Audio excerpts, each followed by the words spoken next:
اعوذ باللہ من الشیطان الرجیم، بسم اللہ الرحمن الرحیم۔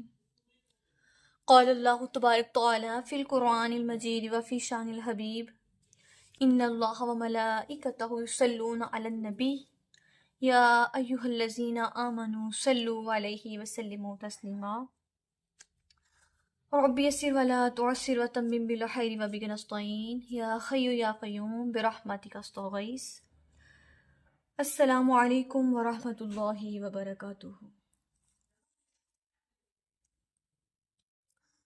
جی، ہمارا آج کا موضوع ہے سنت اور اس کے آداب پر ہمیشگی اختیار کرنے کے متعلق۔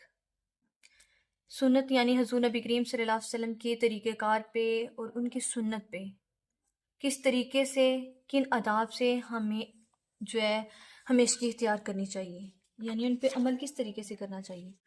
اس کے متعلق کہ اللہ تعالیٰ فرماتے ہیں، قول اللہ تعالیٰ، اللہ تعالیٰ کا ارشاد ہے، من یطیع الرسول فقد اطاع اللہ، جس نے رسول کا حکم مانا بے شک اس نے اللہ کا حکم مانا۔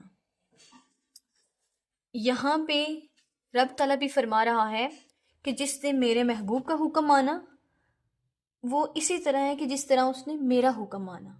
یعنی جب ہم نے نبی کریم صلی اللہ علیہ وآلہ وسلم کا حکم مان لیا تو اس کا مطلب کہ ہم نے رب تعالیٰ کا بھی حکم مان لیا، کیونکہ یہاں پہ رب تعالیٰ خود فرما رہا ہے کہ جس نے میرے محبوب کے حکم کو مانا، ان کی بات کو مانا، ان کے عقائد کو ماننا، گویا اس نے رب کا حکم مان لیا۔ تو اب یہ کئی مقامات پہ رب تعالیٰ نے اپنے محبوب کے لیے یہ حکم فرمایا ہے، اور اس کے متعلق حدیث شریف میں ہے، حضرت ابو ہریرہ رضی اللہ عنہ سے روایت ہے، یہ رسول اللہ صلی اللہ علیہ وآلہ وسلم نے ارشاد فرمایا کہ میرے سب امتی جنت میں داخل ہوں گے مگر جس نے انکار کر دیا۔ عرض کیا گیا، یا رسول اللہ صلی اللہ علیہ وآلہ وسلم، انکار کون کرے گا؟ فرمایا، جس نے میری امت میری اطاعت کی جنت میں داخل ہو گیا، اور جس نے میری نافرمانی کی تو اس نے انکار کیا۔ اب اس حدیث شریف سے یہ پتہ چل رہا ہے کہ نبی کریم صلی اللہ علیہ وسلم خود فرما رہے ہیں کہ سب امتی میرے جنت میں جائیں گے مگر جس نے انکار کر دیا۔ پوچھا گیا کہ انکار کرنے والے کون ہے؟ تو فرمایا گیا کہ جس نے میری اطاعت کی وہ جنت میں داخل ہو گیا، اور جس نے نافرمانی کی تو اس نے انکار کر دیا۔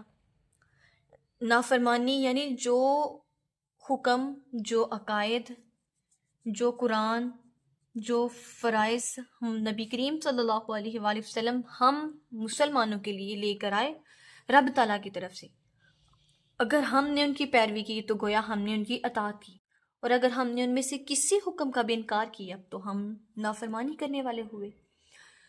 تو اب یہاں جیسا کہ رب تعالیٰ فرما رہا ہے کہ جس نے میرے محبوب کی اطاعت کی گویا اس نے میری اطاعت کی، یعنی نبی کریم صلی اللہ علیہ وسلم کی اطاعت ہی رب تعالیٰ کی اطاعت ہے، میری اطاعت ہی رب تعالیٰ کی اطاعت ہے، کہ یہاں فرمایا جا رہا ہے۔ اور اس کے علاوہ بھی کئی مقامات میں رب تعالیٰ نے یہی ارشاد فرمایا، اور آقا علیہ السلام نے بھی یہ حکم بیان فرمائے ہیں۔ یعنی اطاعت کا مطلب ہوتا ہے پیروی کرنا، یعنی کسی کے تابع ہونا۔ تو اب جو حکم ہمیں ہمارے نبی کریم صلی اللہ علیہ وآلہ وسلم کی طرف سے ہوا ہو تو ہم نے اس کو فالو کرنا ہے، ہم نے اس کی پیروی کرنی ہے، اس کی اطاعت کرنی ہے۔ تو یہ ہماری آج کی چھوٹی سی گفتگو تھی اطاعت رسول کے متعلق۔ تو بس اللہ تعالیٰ سے دعا ہے کہ اللہ تعالیٰ ہمیں آقا علیہ السلام کی نقش قدم پہ چلنے کی توفیق عطا فرمائے، ان کی اطاعت کرنے کی توفیق عطا فرمائے، کیونکہ ان کے رستے پہ ہی چلیں گے تو ہماری دنیا بھی سنورے گی اور آخرت بھی، اور اگر ہم ان کے راستے سے ذرا بھی بھٹکے تو نہ ہم دنیا کے رہیں گے اور نہ ہی آخرت کے۔